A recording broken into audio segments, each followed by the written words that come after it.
I found this very interestingly phrased. Okay. Kanan has not given direct answers on why he has become a comedian.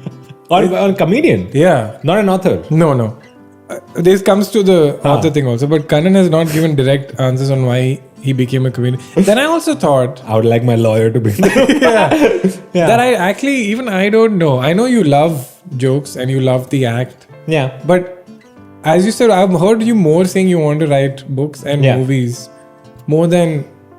Actually, I've never caught you saying, "Oh, I always wanted to be a comedian." I did always want to be a comedian. Yeah. I really I enjoy being a comedian, but I found it along the way. I used to love writing stuff. And before, when I was a kid, I used to only wait for my English composition class and for English language exams because you used to be able to write stuff in a prompt. And I used to be like, wow. Then one day I was like, I can do this without the exam also. I can do this. So in school, I don't know, it was such a big revolution to me, I think. So I started writing Was it the constraints? Yeah, it's fun to have the direction of write this comprehension. Yeah. But now you're like, hey, I can.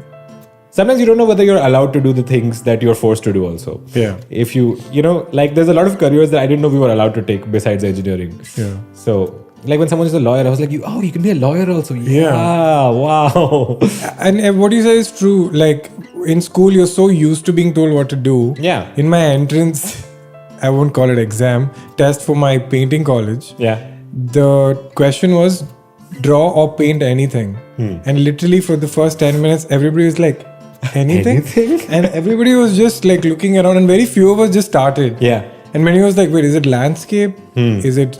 And that's when it hit me like, it's so sad how it's scary to be like, wait, I'm allowed to just do anything. And what's the catch? So I think that's similar for me also, that film and shooting videos was first love, telling stories. And stand-up was so much fun and cool. Yeah. That we happened to become stand-up comedians, and thank God for that. Yeah, so I used to have a blog I started when I was in college, and I used to really enjoy writing blog, but I used to really bully people to read it. Because if your blog is just there, who's going to find your blog? Nobody. Who's going to read your blog? No one. Yeah. So I used to call my friends and be like, I wrote something, go read it right now. And I used to wait. I'd be like, did you finish reading it? Yeah. And they're like, yeah, it's very good. I'm like, leave a comment saying you liked it. Yeah. And so I was able to generate some traction with a lot of effort from my part for that blog. Because I was like, I have no idea what people think about this. It was so important to me. So you have a need Is that the case now? No. Okay.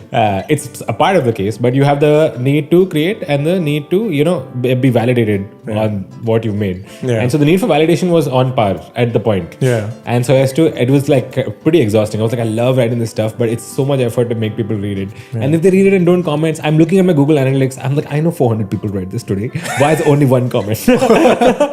So somewhere along the way, I started writing less.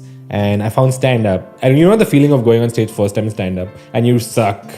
Not you, everyone sucks.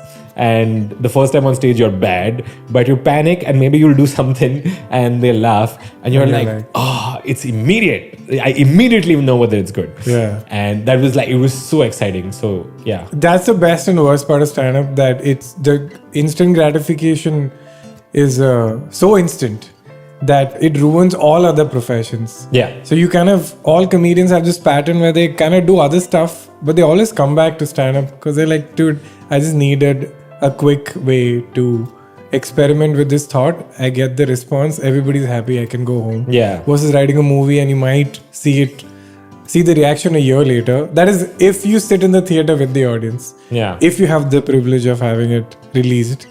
Hey, if listening to 1 hour long podcast isn't your thing, this is a perfect channel for you. Subscribe for more such short recordings of me talking alone or with my friends. And I won't be a true YouTuber if I don't say like, share and subscribe. Bye.